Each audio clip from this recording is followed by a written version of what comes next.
नमो अरियंताणं नमो सिद्धाणं नमो आयर्याणं नमो उज्जयाणं नमो लय सव्वसाहूणम् एषो पंचनमुक्कारो सव्वपावपणासणो मंगलाणं च सव्वेसिं पठमं होयि मंगलम् मंगलं भगवान् वीरो मंगलं गौतम प्रभु मंगलं स्थूलिभद्राद्या जैनधर्मोऽस्तु मंगलम् अज्ञानतिमिरान्धानां ज्ञानाञ्जनशलाकया नेत्रमुन्मीलितं येन तस्मै श्रीगुरवे नमः। जैसा આપણો વિષય ચાલી રહ્યો છે શ્રી ઉદય સ્વામિત્વ ત્રીજા કર્મ ગ્રંથનો સેકન્ડ પાર્ટ છે।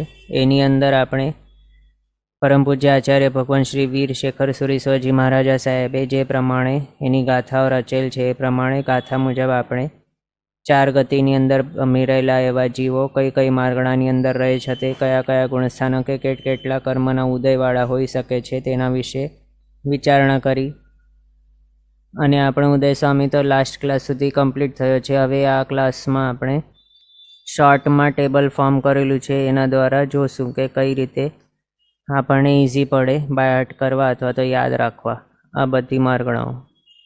તેમાં સૌથી પહેલાં આ ટેબલની અંદર આપણે એ લિસ્ટ કર્યા છે ટોટલ 25 માર્ગણાઓ જેઓ કેવી છે ઓગ અથવા તો કર્મસ્તવ મુજબ છે।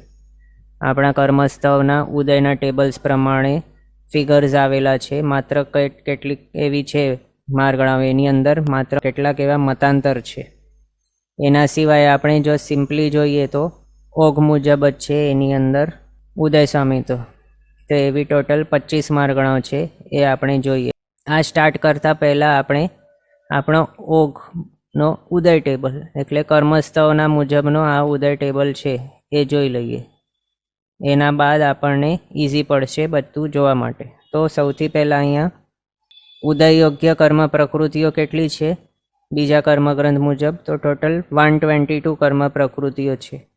એ 122ની અંદર જ્ઞાનાવર્ણીયની કેટલી આવે છે 5, દર્શનાવર્ણીયની 9, વેદનીયની 2, મોહનીયની 28, આયુષ્યની 4, નામ કર્મની 67 આપણે ગણતા હોઈએ છીએ।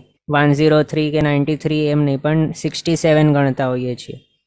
15 બંધન, 5 સંઘાતન એને શરીરની અંદર ગણી લીધા।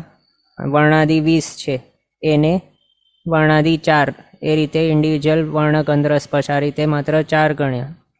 એમ કરીએ તો 67 કર્મ નામ કર્મના હોય છે। પછી ગોત્ર કર્મ 2 અને અંતરાય કર્મ 5 એ બધું એડ કરી લઈએ તો 122 કર્મ હોય છે ઉદય યોગ્ય ટોટલ। હા અહીંયા આપણે આ જોઈ શકીએ છીએ। જ્ઞાનાવર્ણીય 5, દર્શનાવર્ણીય 9, વેદનીય 2, મોહનીય 28, આયુષ્ય 4, નામ કર્મની 67, ગોત્રની 2, અંતરાય કર્મની 5 કર્મ પ્રકૃતિ ઉદય યોગ્ય। આ રીતે ટોટલ 122 કર્મ પ્રકૃતિઓ ઉદય યોગ્ય છે। હવે ફર્સ્ટથી જ જોઈએ તો પહેલાં એવા મિથ્યાત્વ ગુણસ્થાન કે 117 કર્મ પ્રકૃતિઓ ઉદય યોગ્ય। અનુદયની અંદર હોય છે મિશ્રમોન્ય, સંકિતમોન્ય, આરગદ્વિક અને જિન્નામ। એમના કારણ શું છે? ત્રીજો ગુણસ્થાનકે મિશ્રમોન્યનો ઉદય થશે, એના સિવાય બીજા કોઈ પણ ગુણસ્થાનકે એનો ઉદય નહીં હોય એટલે પહેલાં એનો ઉદય નહીં હોય એટલે એને આગળના ગુણસ્થાનકે ઉદયમાં આવશે એના હિસાબે અહીંયા અનુદયની અંદર રાખ્યું છે। પછી સંકિતમોન્ય ચોથેથી સાતમે ઉદય યોગ્ય છે, પહેલે ગુણસ્થાનકે ઉદયમાં નહીં હોય એટલે અહીંયા અનુદયની અંદર।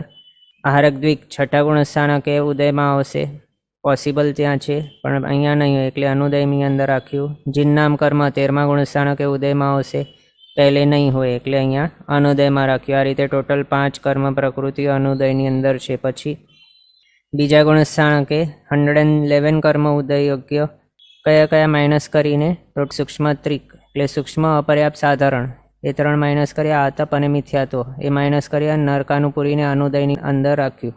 નરકાનુપૂર્વીને અહીંયા શા માટે અનુદયની અંદર રાખ્યું તો કોઈ પણ જીવ બીજો ગુણસ્થાનક લઈને નરકની અંદર ઉત્પન્ન નહીં થાય એટલે શાસદન ગુણસ્થાનક લઈને કોઈ જીવ નરકની અંદર ઉત્પન્ન નહીં થાય। અને કોઈ પણ અનુપૂરીનો ઉદય વિગ્રહ ગતિની અંદર આવતો હોય છે અને તે અનુપૂરીનો ઉદય માત્ર ભાવ બદલતા ટાઈમે જ આવી શકે। અહીંયા નરકની અંદર કોઈ જીવ બીજો ગુણસ્થાનક લઈને જતો જ નથી એના હિસાબે નરકાનુપૂરીનો અનુદય અહીંયા રાખ્યું। ચોથે ગુણસ્થાનકે એનો ઉદય આવશે પોસિબલ એટલે સૂક્ષ્મ ત્રિક એને માઇનસ કર્યા। સૂક્ષ્મ અપર્યાપ્ત સાધારણ એ શા માટે તો કોઈ પણ જીવ બીજો ગુણસ્થાનક લઈને આવા સૂક્ષ્મપણાના ભવની અંદર ઉત્પન્ન નહીં થાય અપર્યાપ્ત અવસ્થાવાળા એવા લબ્ધિ અપર્યાપ્ત ભવની અંદર નહીં ઉત્પન્ન થાય, નિગોદની અંદર એટલે અનંતકાય સાધારણ વનસ્પતિકાયની અંદર ઉત્પન્ન નહીં થાય. પછી પહેલો ગુણ સ્થાનકે માત્ર હોય છે મિથ્યાત્વ મૌન્યનો ઉદય, બીજે નહીં હોય એટલે અહીંયા મિથ્યાત્વ કાઢ્યું. આતપને શા માટે કાઢ્યું? આમ જે જીવ છે સૂર્યના વિમાનના જડિત એવા એમને આતપ નામકર્મનો ઉદય પોસિબલ છે, પણ તે ભવની અંદર તો કોઈ જીવ બીજો ગુણસ્થાનક લઈને જઈ શકે છે, પણ ત્યાં તે જ્યારે એમની શરીર પર્યાપ્તિ પૂરી થશે એનાથી પહેલાં જ સાસોદનપણો નીકળી જશે અને પછી એમને આતપ નામકર્મનો ઉદય થશે. એટલે સાસોદનપણું અને આતપ નામકર્મનો ઉદય બંને એકસાથે નહીં હોઈ શકે. એના હિસાબે અહીંયા બીજા ગુણસ્થાનકે આતપને પણ કાઢી મૂક્યો. 111 કર્મ ઉદયયોગ્ય બચી ગયા. મિશ્ર ત્રીજા ગુણસ્થાનકે 100 કર્મ ઉદયયોગ્ય. અનંતાનંદબંધી 4 સ્થાવર. પછી જાતિ ચતુષ્ક ઉદય વિચ્છેદ થઈ ગયો. આનુપુરી 3 કઈ છોડીને તો નરકાનુપુરી સિવાય બાકીની 3 આનુપુરીઓ એનો પણ અહીંયા અનુદય થઈ જાય છે. કારણ ત્રીજો ગુણસ્થાનક લઈને કોઈ પણ જીવ એક ભવમાંથી બીજા ભવમાં નહીં જાય અને ભવ બદલતા ટાઈમે માત્ર કોઈ પણ આનુપુરીનો ઉદય પોસિબલ છે. અહીંયા ભવ બદલવાનું જ્યારે ચાલુ હોય તો ત્યારે ત્રીજો ગુણસ્થાનક હોઈ જ નહીં શકે, એટલે વિગ્રહ ગતિની અંદર આ હોય જ નહીં, એટલે ત્યાં આનુપુરીનો ઉદય પણ નહીં હોય. પણ ચોથા ગુણસ્થાનકે આનુપુરીઓનો ઉદય આવવાનું છે, એટલે અહીંયા અનુદયની અંદર મૂક્યો છે. જે પ્રમાણે આને અહીંયા અનુદયની અંદર રાખ્યું એ પ્રમાણે.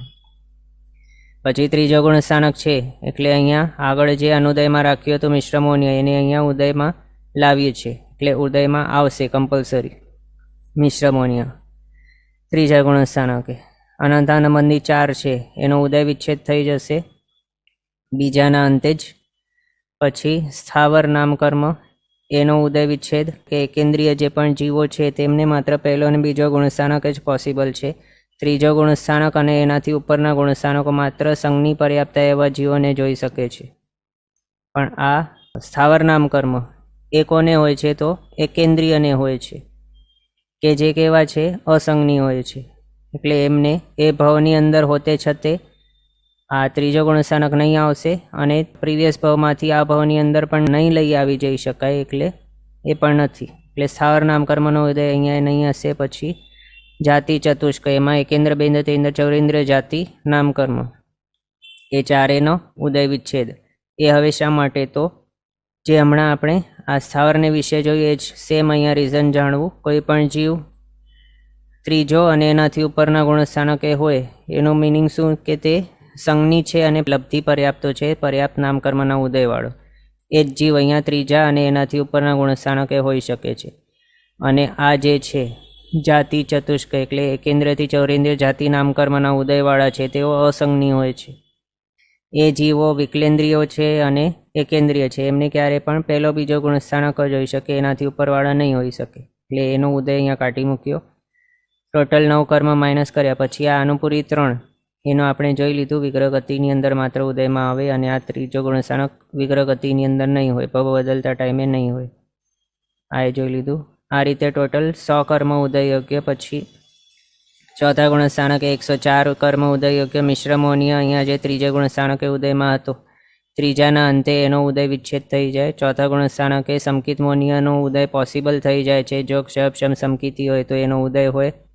અને 4 આનુપુરીનો ઉદય અહીંયા પોસિબલ છે, કારણ ચોથો ગુણસ્થાનક લઈને કોઈ પણ જીવ એક ભવમાંથી બીજા ભવમાં જઈ શકે છે. એટલે ભવ બદલતા ટાઈમે પણ આ ચોથો ગુણસ્થાનક હોઈ શકે છે. એના હિસાબે ભવ બદલતા ટાઈમે જ માત્ર જે ઉદયમાં આવી શકે એવા 4 આનુપુરી નામકર્મનો ઉદય પણ અહીંયા પોસિબલ છે. એ રીતે જોઈએ એટલે -1 + 5 કરીએ 100માં તો 104 કર્મ ઉદયયોગ્ય. પછી 87 પાંચમા ગુણસ્થાનક 87 કર્મ ઉદયયોગ્ય. એમાં અપ્રત્યાખ્યાનીય 4 કર્મનો ઉદય વિચ્છેદ. અપ્રત્યાખ્યાનીય 4 કર્મ એ શું કરે છે? આંશિક પણ વ્રતવીરથી પચખાણ આવવા દેતા નથી, આંશિક પણ વીરથી આવવા દેતા નથી. એટલે એનો ઉદય વિચ્છેદ થશે ત્યારે જ આંશિક પણ વીરથી એટલે દેશવીરથી આવી શકશે. એ ઉદય વિચ્છેદ થઈ ગયો. પછી મનુષ્યાનુપુરી તિર્યંચાનુપુરીનો ઉદય વિચ્છેદ અને સાથે અહીંયા દેવાનુપુરી નરકાનુપુરી પણ આ દેવત્રિક નરકત્રિક એ બંનેની અંદર છે. એટલે 4 આનુપુરી કર્મનો ઉદય વિચ્છેદ થઈ જાય છે, કારણ પાંચમો અને એનાથી ઉપરના કોઈ પણ ગુણસ્થાનકો નેક્સ્ટ ભવમાં લઈ જઈ શકાતા નથી. માત્ર કયા ગુણસ્થાનકો લઈ જઈ શકાય નેક્સ્ટ ભવમાં? તો પહેલો, બીજો, ચોથો. એનાથી ઉપરવાળા પાંચમો વગેરે જે પણ ગુણસ્થાનકો છે અને આ ત્રીજો, એ બધા એમાં સ્પેસિફિક હમણાં આની જે વાત કરીએ છીએ એમાં પાંચમો અને એનાથી ઉપરના કોઈ પણ ગુણસ્થાનક નેક્સ્ટ ભાવમાં લઈ જઈ શકાય એવા નથી. એના હિસાબે ઉદય વિચ્છેદ કરી લેવાનો 4 આનુપુરી નામકર્મનો. એટલે આ મનુષ્યાનુપુરી તિર્યંચાનુપુરી એ નીકળી ગયા અને દેવાનુપુરી નરકાનુપુરી પણ નીકળી ગયો. પછી વૈક્રી અષ્ટક એની અંદર દેવત્રિક નરકત્રિક વૈક્રે દ્વિક એ આવી ગયા. એમાં કોઈ પણ દેવ કે નારકી હોય એને માત્ર પહેલાં 4 ગુણસ્થાનક જ હોઈ શકે છે, એનાથી ઉપરવાળા એટલે પાંચમો અને એનાથી ઉપરવાળા કોઈ પણ ગુણસ્થાનક દેવ નારકીને નહીં હોય. એટલે દેવગતિ દેવાયુ એ કાઢી મૂક્યા, નરગતિ નરકાયુ એ પણ કાઢી મૂક્યા. પછી વૈક્રે દ્વિક ભવધારણીય વૈક્રે શરીરની અપેક્ષાએ લીધેલું હોવાથી અહીંયા દેવ નારકીઓને ઉદયમાં હોય છે વૈક્રે દ્વિક, એટલે એને પણ દેવ નારકીની સાથે કાઢી મૂક્યો. પછી દુર્ભગ અનાદય અપયશ એનો ઉદય વિચ્છેદ. કોઈ પણ જીવ દેશવીરથી જ્યારે ગ્રહણ કરે ત્યારે એને સુભગ એટલે સૌભાગ્ય, આદેય અને યશ એનો જ ઉદય હોય છે. પણ આ દુર્ભગ અનાદેય અપયશનો ઉદય નહીં હોય. અને સુભગ દુર્ભગ આદેય અનાદેય અને યશ અપયશ એ કેવા છે? જ્યારે એકનો ઉદય હોય ત્યારે એના પ્રતિપક્ષીનો ઉદય નહીં હોય એવા હોય છે. બંનેનો એકસાથે ઉદયમાં નહીં હોય. અને કમ્પલસરી અહીંયા પાંચમા ગુણસ્થાનકે સૌભાગ્ય, આદેય અને યશનો જ ઉદય હોય છે. એના હિસાબે એના પ્રતિપક્ષી જે છે એનો ઉદય વિચ્છેદ સમજવાનો. આ રીતે 87 કર્મ પ્રકૃતિઓ પાંચમા ગુણસ્થાનકે ઉદયયોગ્ય. પછી છઠ્ઠા ગુણસ્થાનકે 81 ઉદયયોગ્ય. પ્રત્યાખ્યાને 4 ઉદયમાંથી વિચ્છેદ થઈ ગયો. એ શા માટે? સરવીરતીને રોકનાર એવા જે હોય છે પ્રત્યાખ્યાનીય 4 કષાયો, એ જ્યારે ઉદયમાંથી નીકળી જાય અથવા તો એનો ઉદય વિચ્છેદ થઈ જાય, એનો ઉદય સ્ટોપ થઈ જાય, ત્યારે પછી જીવને સર્વવીરતીના પરિણામો આવે છે. અને સર્વવીરતીના પરિણામ આવ્યા એનો જ મિનિંગ છે છઠ્ઠા ગુણસ્થાનકે આવી ગયો. તો છઠ્ઠા ગુણસ્થાનકે છે એનો મિનિંગ કે પ્રત્યાખ્યાને 4 કષાયનો ઉદય એને હશે જ નહીં ત્યારે, એટલે એ નીકળી ગયું 4. પછી તિર્યંચ ગતિ તિર્યંચાયુ નીચ ગોત્ર ઉદ્યોત. આ તિર્યંચ ગતિ પ્રાયોગ્ય છે કર્મો, એને ઉદયમાંથી કાઢ્યા. કારણ કોઈ પણ તિર્યંચ ગતિવાળો તિર્યંચ હોય એને માત્ર પહેલાં 5 ગુણસ્થાનકો જ હોઈ શકે છે તિર્યંચપણાની અંદર. પણ ઉપરવાળા છઠ્ઠો અને એનાથી બધા ઉપરવાળા કોઈ પણ ગુણસ્થાનકો તિર્યંચ ગતિની અંદર પોસિબલ નથી. એટલે તિર્યંચ પ્રાયોગ્ય તિર્યંચ ગતિ તિર્યંચાયુ નીચ ગોત્ર અને ઉદ્યોત એ કાઢી મૂક્યા. તિર્યંચાનુપુરી અહીંયા પહેલાં જ નીકળી ગયું હતું, એટલે અહીંયા આપણે તિર્યંચ ત્રિક તરીકે નથી જોઈ શકતા, પહેલાં જ નીકળી ગયું હતું. એટલે આ રીતે ટોટલ 8 કર્મ પ્રકૃતિઓ ઉદયમાંથી વિચ્છેદ પામ્યા.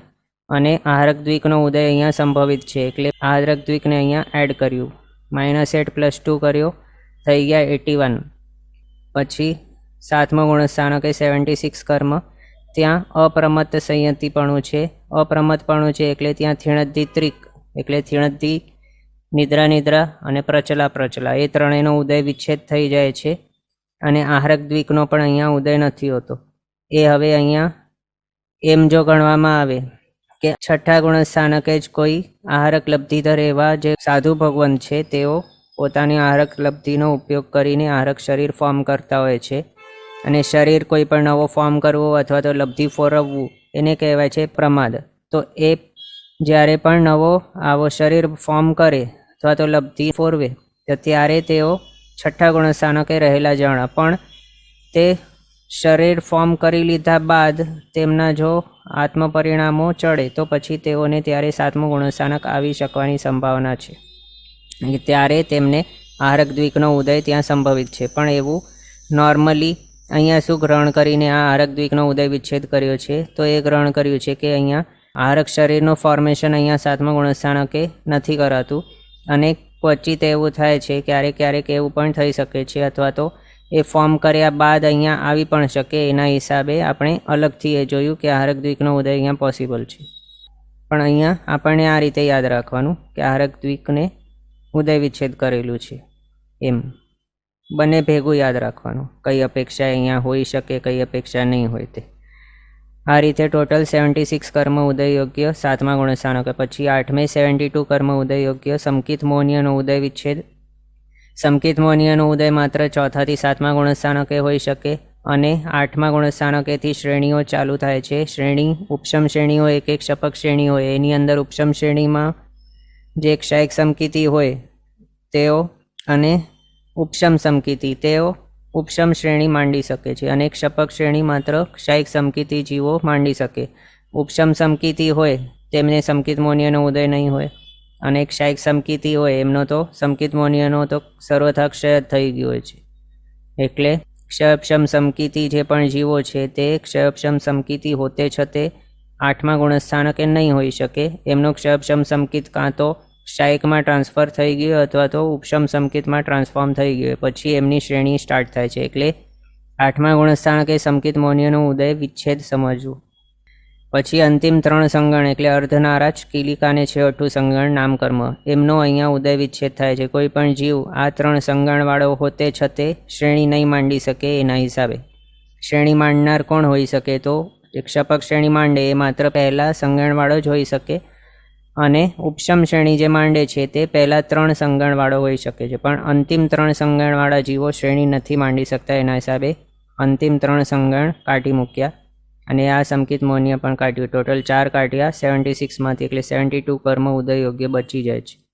પછી 9મા ગુણસ્થાનકે 66 કર્મ ઉદય યોગ્ય હાસ્ય ષટક કાઢ્યા છે. હાસ્યરતિ, શોક, અરતિ, ભય, જુગુપ્સા, ટોટલ 6 કર્મ. એમની વિશુદ્ધિ આત્મપરિણામો એટલા નિર્મળ થઈ જાય છે. એના હિસાબે આ જેનો કશાયો છે હાસ્ય ષટક એનો ઉદય વિચ્છેદ થઈ જાય છે 9મા ગુણસ્થાનકે આવતા અથવા તો 8માના અંતે. પછી 10મા ગુણસ્થાનકે 60 કર્મ ઉદય યોગ્ય, 3 વેદનો ઉદય વિચ્છેદ અને સંજલન ત્રિક એટલે સંજલન ક્રોધ, સંજલન માન અને સંજલન માયા કશાય, એમનો અહીંયા ઉદય વિચ્છેદ થઈ જાય છે.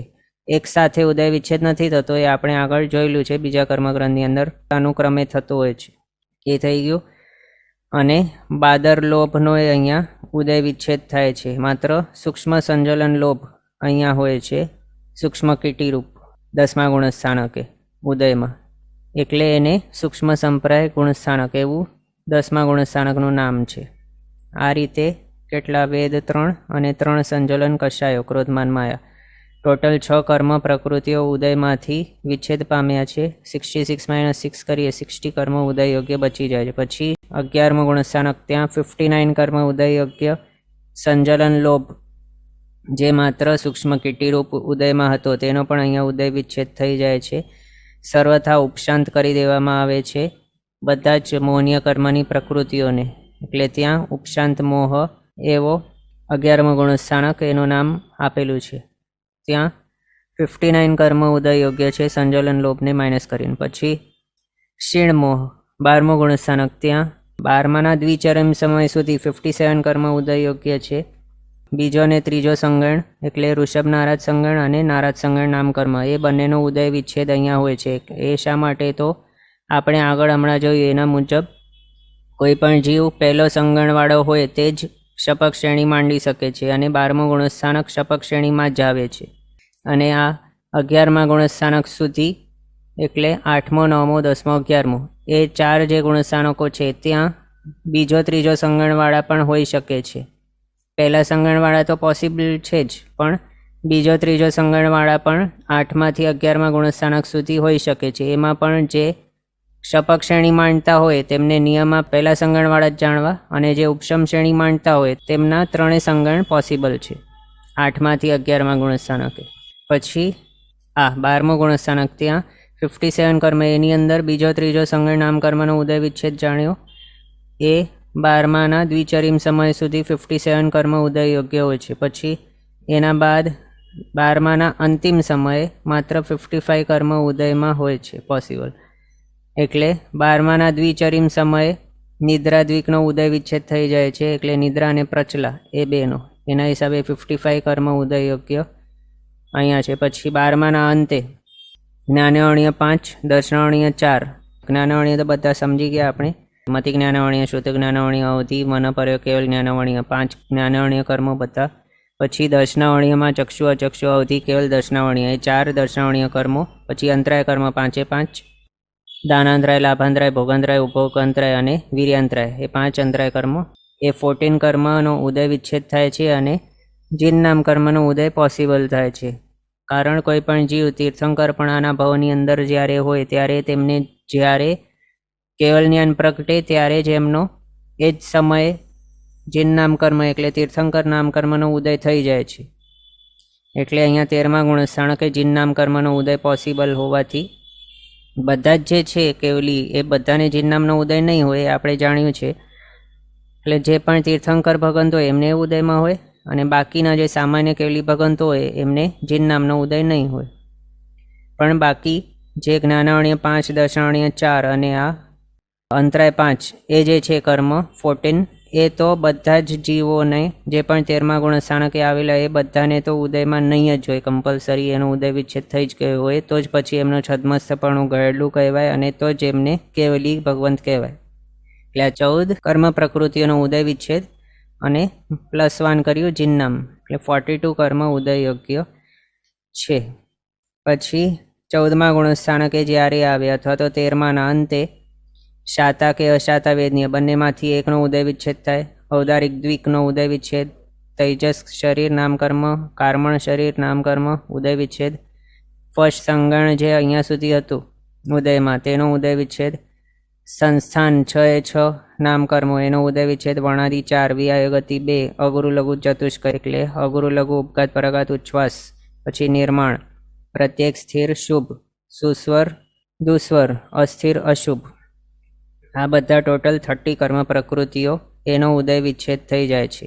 આમાં આપણે એમ જો જોઈએ તો શરીર સંબંધી છે એ બધી કર્મ પ્રકૃતિઓ છે. શાતા કે અશાતા એમાં જ્યારે 14મા ગુણસ્થાનકે હોય ત્યારે શાતા અથવા તો અશાતા બંનેમાંથી એકનો જ ઉદય હોય છે, પણ બંનેનો ઉદય અનુક્રમે આમ નહીં થાય કે શાતા હોય પછી અશાતા પછી આ પાછો શાતા, એ રીતે ઓલ્ટરનેટિવલી ચેન્જ નહીં થાય. 14મા ગુણસ્થાનકે વેદનીય કર્મનો ઉદય જે હોય તે જ આખા 14મા ગુણસ્થાનક સુધી સેમ એ જ હોય ઉદયમાં, એટલે અહીંયા બંનેમાંથી એક કાઢ્યું. પછી આ બાકીની જે છે તે શરીર સંબંધી છે કર્મ પ્રકૃતિઓ, અને અહીંયા અયોગીપણું છે, એટલે શરીર સંબંધી કાયયોગ બધું સ્ટોપ થઈ ગયું છે, એટલે એ બધાનો અહીંયા ઉદય વિચ્છેદ થઈ ગયેલો સમજવું. પછી સિદ્ધ અવસ્થા, જ્યારે જીવ 14મા ગુણસ્થાનકને છોડી દે, મુક્ત થઈ જાય, એનો મિનિંગ શું કે તેઓના સત્તામાંથી બધા જ જે પણ કર્મ હતા અનાદિકાળથી અથવા તો અહીંયા સુધી જે હતા 12 કર્મ એ પણ સત્તામાંથી જ નીકળી ગયા છે, એટલે એનો ઉદય કઈ રીતે હોય પછી? અને ઉદય હોય તો સિદ્ધ જ નહીં કહેવાય, મુક્ત જ નહીં થાય. બધા જ કર્મોથી મુક્ત થઈ ગયા એટલે પછી સિદ્ધ અવસ્થા એમને પ્રાપ્ત થઈ જાય છે. એટલે આમ 14મા ગુણસ્થાનકના અંતે શાતા કે અશાતા જેનો અહીંયા ઉદય હતો તેનો ઉદય વિચ્છેદ થઈ જાય. મનુષ્ય છે, મનુષ્ય ગતિ, પંચેન્દ્ર જાતિ, જીનનામ, ત્રસ, બાદર, પર્યાપ્ત, સુભગ, આદે, યશ, ઉચ્ચ ગોત્ર, આ ટોટલ 12 કર્મ પ્રકૃતિઓ જે અહીંયા 14મે ઉદયમાં હતી તેનો ઉદય વિચ્છેદ થઈ જાય છે હંમેશ માટે, અને જીવ સર્વથા કર્મોથી મુક્ત થઈને સિદ્ધ ગતિને પામે છે, મુક્ત થઈ જાય છે. 14 રાજલોકના અગ્રભાગે ત્યાં સિદ્ધ ક્ષેત્રની અંદર બિરાજમાન થઈ જાય છે અનંતકાળ માટે. આ રીતે આપણે ઉદય સ્વામી તો આપણો બીજા કર્મગ્રંથ મુજબ જે છે, જે આપણે ઓગ મુજબ કહેતા હોઈએ છીએ, તેનો ઉદયનો ટેબલ જોયો.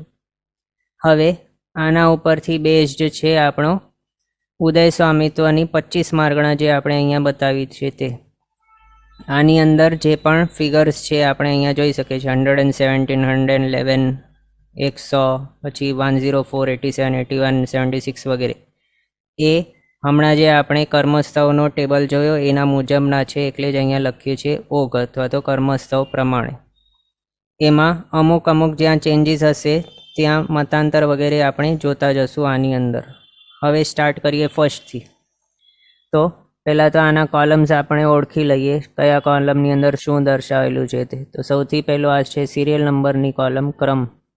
બીજો છે માર્ગણાનું નામ, કઈ માર્ગણા છે એના વિશે એના નામો આવશે અહીંયા. પછી અહીંયા કેટલા ગુણસ્થાનક હોય છે તે માર્ગણાની અંદર, તો એ અહીંયા આપણે એક્ઝામ્પલ માટે જોઈ શકીએ છીએ 1 થી 2 અથવા તો 3, એટલે 1 થી 2 અથવા તો 1 થી 3, આ રીતે ગુણસ્થાનકો સમજવાય. એટલે મતિ અજ્ઞાન માર્ગણા છે એની અંદર કોઈ પૂછે કેટલા ગુણસ્થાનક આવે, તો પહેલો બીજો ગુણસ્થાનક આવે, અથવા તો બીજી રીતે 1 થી 3 ગુણસ્થાનક આવે, એ રીતે.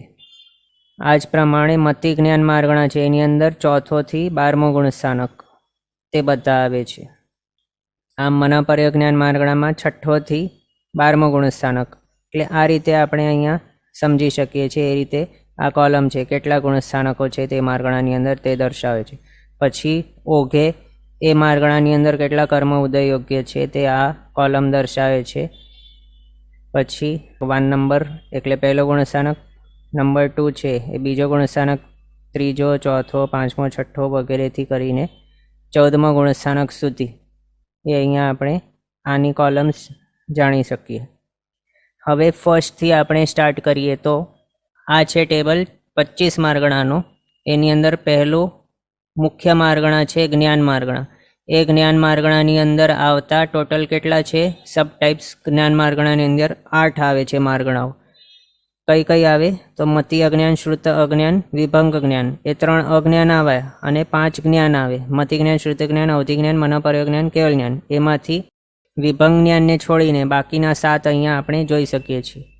વિભંગ જ્ઞાનનો ઉદય સ્વામિત્વ અલગ રહેશે, એ ઓગ મુજબ નથી, એટલે આની અંદર આપણે લિસ્ટ નથી કરી રહ્યા. અહીંયા કયા છે તો અજ્ઞાનમાંથી આ 2 અજ્ઞાન છે, મતિ અજ્ઞાન ને શ્રુત અજ્ઞાન. જ્ઞાનમાંથી મતિ જ્ઞાન, શ્રુત જ્ઞાન, અવધિ જ્ઞાન, મનોપર્ય અને કેવલ જ્ઞાન. આ 5 જ્ઞાન અહીંયા આપણે જોઈ શકીએ છીએ માર્ગણાઓ. એમાંથી સૌથી પહેલાં જોઈએ તો મતિ અજ્ઞાન માર્ગણા. એની અંદર કેટલા ગુણસ્થાનક આવે તો પહેલો અને બીજો હોય અથવા તો પહેલોથી ત્રીજો ગુણસ્થાનક હોય.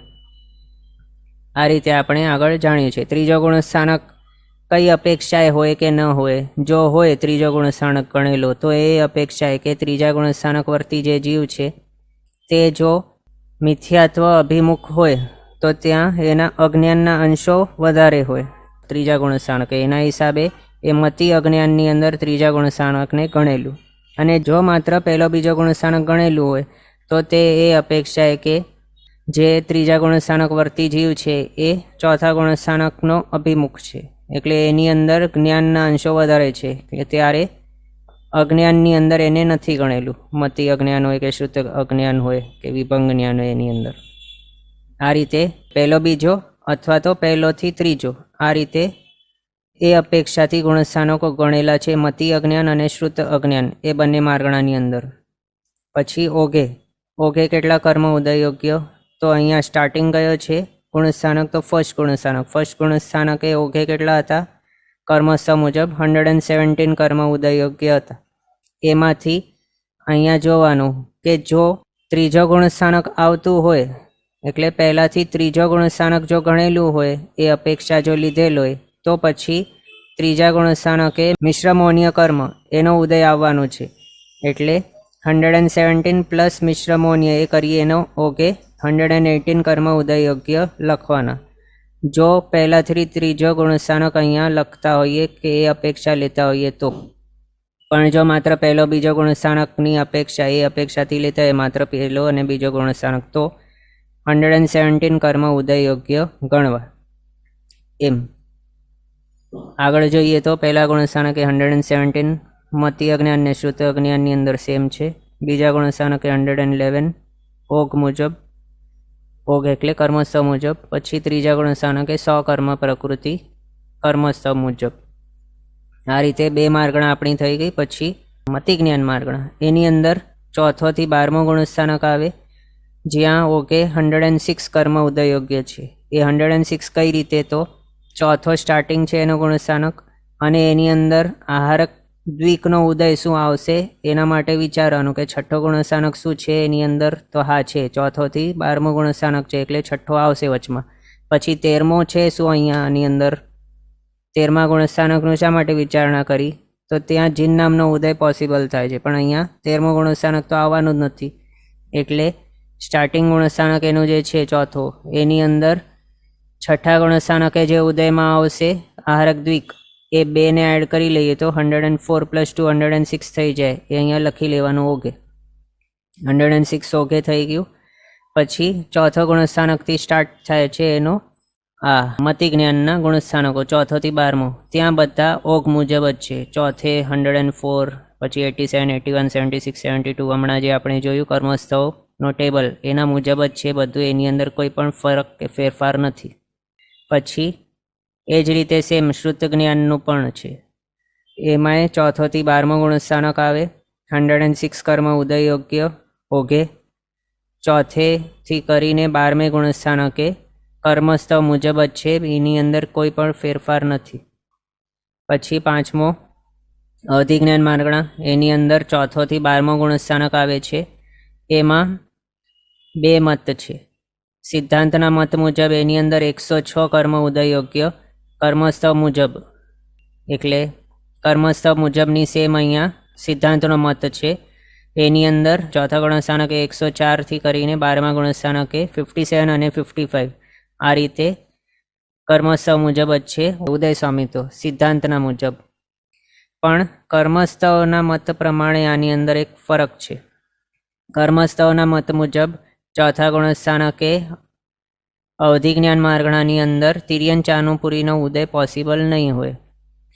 એમાં કર્મગ્રંથકારશ્રીનો મત એવો છે કે કોઈ પણ જીવ સમ્યક્ત્વ લઈને સંખ્યાત વર્ષના આયુષ્યવાળા એવા તિર્યંચની અંદર ઉત્પન્ન નહીં થઈ શકે. સંખ્યાત વર્ષના આયુષ્યવાળા એટલે નોન યુગલિક એવા તિર્યંચ, તે રીતે કોઈ પણ જીવ ઉત્પન્ન નહીં થઈ શકે, એ છે કર્મગ્રંથકારશ્રીનો મત. અને કોઈ પણ કૃતકરણ ક્ષયક્ષમ સમકીતિ હોય અથવા તો ક્ષયિક સમકીતિ એવા મનુષ્ય હોય, તેઓ મનુષ્ય યુગલિક અથવા તો તિર્યંશ યુગલિકની અંદર ઉત્પન્ન થઈ શકે છે. પણ યુગલિકોને અવધિ જ્ઞાન હોય જ નહીં, એટલે તેઓ પ્રિવિયસ ભાવમાંથી અવધિ જ્ઞાન લઈને જાય નહીં ત્યાં. એના હિસાબે ત્યાં કર્મગ્રંથકારશ્રીના મતના મુજબ તિર્યંચાનુપુરીનો ઉદય અહીંયા ચોથા ગુણસ્થાનકે પોસિબલ નથી. પણ સિદ્ધાંતકારશ્રીના મતના મુજબ અવધિ જ્ઞાન સહિત એવો જે હોય તે જીવ ક્ષયક્ષમ સમકિત લઈને સંખ્યાત વર્ષના આયુષ્યવાળા એવા તિર્યંશમાં ઉત્પન્ન થઈ શકે છે. એના હિસાબે અહીંયા ઓઘ મુજબ જ કર્મસ્થવ મુજબ જ 104 કર્મ પ્રકૃતિ ચોથા ગુણસ્થાનકે સિદ્ધાંત મુજબ છે ઉદય યોગ્ય. એના હિસાબે આપણે આનુપુરી અહીંયા જોઈ, તિર્યંચાનુપુરી અહીંયા ગણેલી છે, બાકીની તો છે જ અહીંયા મનુષ્ય, નરક અને દેવાનુપુરી તો છે જ અહીંયા. એટલે અહીંયા 4 આનુપુરીઓનો ઉદય પોસિબલ છે સિદ્ધાંતના મત મુજબ. પણ અહીંયા કર્મગ્રંથકારશ્રીનો મત છે એની અંદર બાકીની 3 આનુપુરીનો ઉદય પોસિબલ છે, પણ માત્ર એક તિર્યંચાનુપુરીનો ઉદય ચોથા ગુણસ્થાનકેથી કાઢ્યું છે. એને હું ડિફરન્સ આપણે અહીંયા કરીએ. કર્મગ્રંથકારશ્રીના મતના મુજબ 103 અહીંયા જે કર્યા, 104માંથી એક તિર્યંચાનુપુરી અહીંયાથી માઇનસ કરી, એ જ સેમ અહીંયા પણ કરવાનું. 106 જે હતા એનામાંથી તિર્યંચાનુપુરી પણ અહીંયા માઇનસ કરી દીધી, એટલે 105 કર્મ ઉદયયોગ્ય બચી જાય છે અવધિ જ્ઞાન માર્ગણાની અંદર કર્મગ્રંથના મત મુજબ. આ રીતે સમજ્યા આપણે. પછી છઠ્ઠો મનપર્ય જ્ઞાન માર્ગણા. એની અંદર કેટલા હોય છે ગુણસ્થાનકો? તો 6થો થી 12મો ગુણસ્થાનક હોય છે, જેમાં ઓગે 81 કર્મ ઉદય યોગ્ય છે. છઠ્ઠે કેટલા હતા કર્મસ્થવની અંદર? તો 81 જ હોય છે, તો એટલા જ સેમ. પછી આગળ જે પણ છે બધા 12મા ગુણસ્થાનક સુધી બધા સેમ ટુ સેમ છે, એની અંદર કોઈ મતાંતર કે એવું છે નહીં. ને આની અંદર આપણને થશે કે પ્રિવિયસલી અહીંયા આપણે 104 + 2 કરી હતી, તો અહીંયા શા માટે +2 નથી કર્યો 81માં? તો એ જે +2 આપણે અહીંયા કરતા હતા તે આગળ આહારક દ્વિકનો ઉદય આવવાનું હોઈ શકતું હતું. એના હિસાબે આપણે એને આહારક દ્વિકને આની અંદર એડ કરીને અહીંયા ઓકે +2 કરીને 106 લખ્યા હતા. પણ અહીંયા તો પહેલાંથી છઠ્ઠા ગુણસ્થાનકે આહારક દ્વિકનો એડિશન કરેલું જ છે. કર્મસ્થવની આ 81નો જે ફિગર છે એની અંદર આહારક દ્વિક છે જ પહેલાંથી, એટલે અહીંયા પાછું એડ કરવાની કોઈ જરૂર નથી. અને 13મું ગુણસ્થાનક આવવાનું નથી. મનપર્યજ્ઞાની જીવને 13મું ગુણસ્થાનક મનપર્યજ્ઞાન હોતે છતે નહીં આવે, પણ જ્યારે એમનું 13મું ગુણસ્થાનક આવે ત્યારે એમને કેવલ જ્ઞાન પ્રગટી જાય, અને ત્યારે મનપર્યજ્ઞાન માર્ગણા જ નહીં હોય પછી. એટલે ત્યાં જીન નામનો ઉદય આવે જ નહીં. 13મા ગુણસ્થાનકે જ્યારે હોય ત્યારે જ એનો ઉદય પોસિબલ છે. આ માર્ગણાની અંદર 13મું 14મું ગુણસ્થાનક છે જ નહીં, એટલે એને પણ અહીંયા એડ કરવું જરૂર નથી. એટલે ટોટલ 81 કર્મ ઉદય યોગ્ય ઓકે મનપર્ય જ્ઞાન માર્ગણામાં ઓગ મુજબ જ છે સેમ. આની અંદર કોઈ પણ વિચારણા કરવાની અથવા તો ફેરફાર કરવાની આવશ્યકતા છે જ નહીં મનપર્ય જ્ઞાન માર્ગણા. એ રીતે પછી કેવલ જ્ઞાન માર્ગણા, એની અંદર 13મો અને 14મો 2 જ ગુણસ્થાનક હોય છે, જેમાં 42 કર્મ ઉદય યોગ્ય ઓઘે છે. એ પણ 13મા ગુણસ્થાનકે કર્મસ્થવ મુજબ જેટલા આપણે જોયા હતા એટલા જ સેમ છે, 42 કર્મ ઉદય યોગ્ય, અને 14મા ગુણસ્થાનકે 12 કર્મ ઉદય યોગ્ય 12. આની અંદર કોઈ પણ ફેરફાર કે મતાંતર કંઈ નથી. ઓઘ મુજબ કર્મસ્થવ મુજબ જ છે કેવલ જ્ઞાન માર્ગણા. આ રીતે આપણે જ્ઞાન માર્ગણાના ટોટલ 7 માર્ગણાઓ જોઈ, જેની અંદર અવધિજ્ઞાન માર્ગણાની અંદર એક મતાંતર આવેલું છે. બાકી બધી જે છે માર્ગણાઓ એની અંદર ઓગ મુજબ જ છે. પછી આ મતિ અજ્ઞાન અને શ્રુત અજ્ઞાન, એની અંદર આ જે છે બે તે અપેક્ષા ભેદ છે. કઈ અપેક્ષાથી લીધું તો આ 118નો ઉદય, અને કઈ અપેક્ષાથી લીધું તો 117નો ઉદય. એ અપેક્ષા ભેદ હતું. આ છે આપણો મતાંતર, એ થઈ ગયો. પછી નેક્સ્ટ છે સંયમ માર્ગણા, એની અંદર ફર્સ્ટ અવિરતિ, પછી દેશવીતિ સામાયિક છે તો સ્થાપનીય, સૂક્ષ્મ સંપ્રાય અને યથાખ્યાત. ટોટલ કેટલા અહીંયા આપણે જોઈ શકીએ છીએ? 6 જોઈ શકીએ છીએ માર્ગણાઓ. અને સંયમ માર્ગણાની અંદર કેટલી હોય છે માર્ગણાઓ? ટોટલ 7 હોય છે. કઈ નથી અહીંયા? તો પરિહાર વિશુદ્ધિ ચારિત્ર, એ નથી દેખાતું અહીંયા. તો પરિહાર વિશુદ્ધિ ચારિત્રનો ઉદય સ્વામિત્વ ઓગ મુજબ નથી, એટલે આપણે અહીંયા નથી લખ્યું. પણ બાકી જે છે આ 6 સંયમો, એની અંદર ઉદય યોગ્ય જે કર્મ પ્રકૃતિઓ છે, જે ગુણસ્થાનકે તે છે આપણા ઓગ મુજબ, એટલે આ લિસ્ટની અંદર આપણે એને લખ્યા છે. તો સંયમ માર્ગણાની અંદર 7માંથી 6 માર્ગણાઓ ઓગ મુજબ છે. સૌથી પહેલાં જોઈએ તો અવિરતિ માર્ગણા, એની અંદર પહેલોથી ચોથો ગુણસ્થાનક આવે, અવિરત અવસ્થા હોય છે ત્યાં. એની અંદર ફર્સ્ટ ગુણસ્થાનકે 117 કર્મ ઉદય યોગ્ય છે. પછી ચોથો ગુણસ્થાનક એની અંદર આવવાનું છે, અને ત્રીજો ગુણસ્થાનક પણ આવવાનું છે. ત્રીજા ગુણસ્થાનકે મિશ્ર મોનિયા એડ થશે, ચોથા ગુણસ્થાનકે સંકિત મોનિયા એડ થવાનું છે.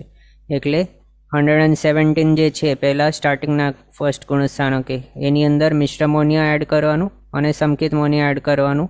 ટોટલ +2 કર્યા 117માં, તો 119 કર્મ ઓઘે ઉદયોગ્ય અવિરતિ માર્ગણામાં. પછી બાકી તો જે છે આ પહેલોથી ચોથો ગુણસ્થાનક, એની અંદર કોઈ પણ ફેરફાર નથી, કર્મસ્થવ મુજબ જ છે. 117, 111, 100 અને 104 કર્મ ઉદયોગ્ય. પછી બીજો દેશવીતિ ચારિત્ર માર્ગણા, એની અંદર માત્ર 5મો ગુણસ્થાનકો જોઈએ છે, દેશવીતિ ગુણસ્થાનક, જેમાં 87 કર્મ ઉદયોગ્ય છે. એ જ આવશે અહીંયા ઓગે પણ 87 કર્મ ઉદયોગ્ય. એક જ ગુણસ્થાનક છે, એટલે અહીંયા આગળ પાછળનું કોઈ પણ વિચારણા કરવાની જરૂર નથી. કોઈ પણ કર્મ આગળ એડ થવાનું હોય એવું પણ નહીં આવશે. એટલે જેટલા કર્મ ત્યાં ઉદયોગ્ય છે એટલા જ સેમ અહીંયા ઓગે 87, અને કર્મસ્થવ મુજબ પણ 87 કર્મ જ હોય છે ઉદયોગ્ય 5મા ગુણસ્થાનકે. એટલે આ પણ ઓગ મુજબ જ છે, કોઈ પણ આની અંદર ફેરફાર નથી. માત્ર કયો ગુણસ્થાનક આવવાનું છે એ વિચારણા કરવાની, એ યાદ રાખવાનું. અને પછી ઓગમાં કેટલા છે, આગળનો કયો ગુણસ્થાનક આવશે વગેરે એ યાદ કરીને ઓગની અંદર એટલા કર્મ પછી એડ કરવાના. એ આપણે આગળ જોયું છે એ પ્રમાણે કરવાનું.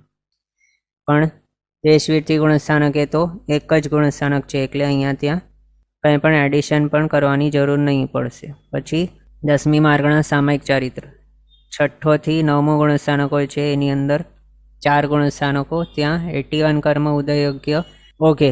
એ પણ કઈ રીતે? તો 6થોથી 9મો ગુણસ્થાનક છે, ત્યાં 6થા ગુણસ્થાનકે પહેલાંથી આરગદ્વિકનું એડિશન થયેલું જ છે કર્મસ્થવની અંદર, તે 81 છે. પછી 76 આ એ કર્મસ્થવ મુજબ, પછી 72 ને 66 બધો ઓગ પ્રમાણે જ છે. આગળ જ્યાં એડ થવાનો છે કર્મ કયો તો જિન્નામ, તે 13મો ગુણસ્થાનક અહીંયા છે જ નહીં, એટલે અહીંયા જે છે સ્ટાર્ટિંગનું 6થો ગુણસ્થાનક, એની અંદર કોઈ પણ એડ કરીને ઓગમાં લખવાની કોઈ જરૂર નથી. માત્ર જે છે અહીંયા સ્ટાર્ટિંગનો એ જ લખી લેવાનો 81 ઉદયોગ્ય ઓગે. બાકીના જે છે 6થોથી 9મો ગુણસ્થાનક તે બધાએ ઓગ મુજબ કર્મસ્થવ મુજબ છે ઉદયોગ્ય કર્મ પ્રકૃતિઓ 81, 76, 72, 66 એ જ સેમ છે છેદોપસ્થાપનીય ચારિત્ર માર્ગણાની અંદર. 6થોથી 9મો ગુણસ્થાનક ઓગે 81, 6ઠે 81, 7મે 76, 8મે 72, 9મે 66 કર્મ ઉદયોગ્ય કર્મસ્થવ મુજબ જ છે, કંઈ ફેરફાર નથી. 12મી માર્ગણા સૂક્ષ્મ સંપ્રાય માર્ગણા, ત્યાં માત્ર 10મો ગુણસ્થાનક જ હોય છે. એની અંદર 10મે કર્મસ્થવ મુજબ 60 કર્મ ઉદયોગ્ય આપણે જોયા. બાકી કોઈ પણ ગુણસ્થાનકો આની અંદર હોતા નથી, એટલે જેટલા છે અહીંયા ઉદયોગ્ય એટલા સેમ ઓકે સમજવાના, 60 કર્મ ઉદયોગ્ય. પછી નેક્સ્ટ આવે છે યથાખ્યાત ચારિત્ર માર્ગણા, એની અંદર મતાંતર નથી, પણ કેવું છે કઈ રીતે ગણ્યું છે એ રીતે અહીંયા 60 કે 59 કે પછી 58 કર્મ ઉદયયોગ્ય. યથાખ્યાત ચારિત્રની અંદર 11મોથી 14મો ગુણસ્થાનક આવે છે. 11મો ગુણસ્થાનક એ શું હોય તો ઔપશમિક યથાખ્યાત ચારિત્ર, પછી 12મા 13મા 14મા ગુણસ્થાનક એક ક્ષાયિક યથાખ્યાત ચારિત્ર હોય. એમાં 60 કર્મ ઉદયયોગ્ય જો હોય તો એ બધા જ મળીને સમજવાના. એટલે યથાખ્યાત ચારિત્ર કોઈ પણ હોય, ભલે તે ઔપશમિક હોય કે પછી ક્ષાયિક હોય, બધાનો મળીને મિશ્રિત જો જોઈએ તો 60 કર્મ ઓઘે ઉદયયોગ્ય. અલગ વિચારણા નહીં કરવામાં આવે તો, એક જ જીવની અપેક્ષાએ નહીં જોવામાં આવે તો 60 કર્મ ઉદયયોગ્ય. પછી ત્યાં 59 કર્મ કર્મસ્થ મુજબ 11મા ગુણસ્થાનકે, 12મા ગુણસ્થાનકે 57 હોય દ્વિચરીમ સમય સુધી, અને ચરમ સમયે 55 કર્મ ઉદયયોગ્ય 12મે કર્મસ્થ મુજબ જ છે. પછી 13મે 42 અને 14મે 12 કર્મ ઉદયયોગ્ય કર્મસ્થ મુજબ જ છે, આની અંદર કોઈ ફરક નથી. પછી 59 જો લઈએ તો એ કઈ રીતે, તો ઔપશમિક યથાખ્યાત ચારિત્ર જો ગણવામાં આવે તો ત્યાં માત્ર 59 કર્મ હોય છે ઉદયયોગ્ય. એની અંદર 13મો ગુણસ્થાનક નથી આવતો, એટલે જીનનામને એડ કરીને અહીંયા નહીં લખવાનું. જીનનામ માત્ર અહીંયા કમ્પ્લીટ યથાખ્યાત ચારિત્રની માત્ર વિચારણા કરવામાં આવે, ભલે તે ઔપશમિક હોય કે ક્ષાયિક હોય. યથાખ્યાત ચારિત્ર એની વિચારણા જો હોય તો એની અંદર 13મો ગુણસ્થાનક આવે છે, અને ત્યાં 11મા અને 59 હોય છે. +1 કરીએ જીનનામ તો 60 કર્મ ઉદયયોગ્ય એ જ હિસાબે હોઈ શકે. પણ એક જ જીવની અપેક્ષાએ જોઈએ તો ઔપશમિક યથાખ્યાત ચારિત્ર 11મા ગુણસ્થાનક જે હોય છે એ જીવને ત્યાં જીનનામનો ઉદય આગળ આવવાનું જ નથી, કારણ તે ઔપશમિક યથાખ્યાત ચારિત્ર છે. ત્યાંથી તે રિટર્ન નીચે ચાલ્યો જવાનું છે. એટલે એની અંદર એ અવસ્થાની અંદર એને 13મો ગુણસ્થાનક નહીં આવશે, એટલે ત્યાં એને 59 કર્મ ઉદયયોગ્ય હશે. ઓઘે કાંઈ પણ એડ નથી કરવાનું, 59 જ રહેશે. પછી આગળ ક્ષાયિક યથાખ્યાત ચારિત્રની વિચારણા કરીએ તો ત્યાં સ્ટાર્ટિંગનો ગુણસ્થાનક આવે છે 12મો, 13મો 14મો, માત્ર 3 ગુણસ્થાનક હોય છે એની અંદર. તો 12મા ગુણસ્થાનકે સ્ટાર્ટિંગ કેટલા છે કર્મ ઉદયયોગ્ય 57, અને આગળ એને 13મો ગુણસ્થાનક આવવાનું છે, એટલે 57 + 1 કરીએ તો 58 ઉદયયોગ્ય ઓઘે. આ રીતે ક્ષાયિક યથાખ્યાત ચારિત્રની માર્ગણા જે છે એની અંદર આવશે. એ અપેક્ષાથી જો વિચારણા કરીએ તો 58 કર્મ ઓઘે ઉદયયોગ્ય. પછી કર્મસ્થ મુજબ સેમ છે, કંઈ પણ આની અંદર ફેરફાર નથી. 57 55 12મે 13મે 42 અને 14મે 12 કર્મ ઉદયયોગ્ય. આ રીતે આપણે અહીંયા જોયું યથાખ્યાત ચારિત્રને વિશે પણ વિચારણા કરી, એ માર્ગણાને વિશે. આ રીતે પહેલાં આપણે જ્ઞાન માર્ગણા જોઈ, જેની અંદર 7 માર્ગણાઓ આવી વિભંગ જ્ઞાનને છોડીને. પછી સંયમ માર્ગણા, એની અંદર પરિહાર વિશુદ્ધિ ચારિત્ર છોડીને બાકીના ચારિત્ર આપણે જોયા. એ બધા કેવા છે તો ઓઘ એટલે કે કર્મસ્થ મુજબ છે. હવે આજનો સમય અહીંયા આપણો થયો છે. આગળના પદાર્થ આપણે નેક્સ્ટ ક્લાસમાં કન્ટિન્યુ કરશું અવસરે. જીનાજ્ઞા વિરુદ્ધ કંઈ પણ બોલાય તો મિચ્છામિ દુક્કડમ. સર્વમંગલ માંગલ્યમ સર્વકલ્યાણકારણમ પ્રધાનમ સર્વધર્માણામ જૈનમ જયતિ શાસનમ. પ્રણામ. બધા શાતામાં રહેજો, જીનાજ્ઞાપૂર્વકનું જીવન જીવજો, સર્વવીરતી તરફ આગળ વધજો અને મનુષ્ય ભાવ સફળ કરજો.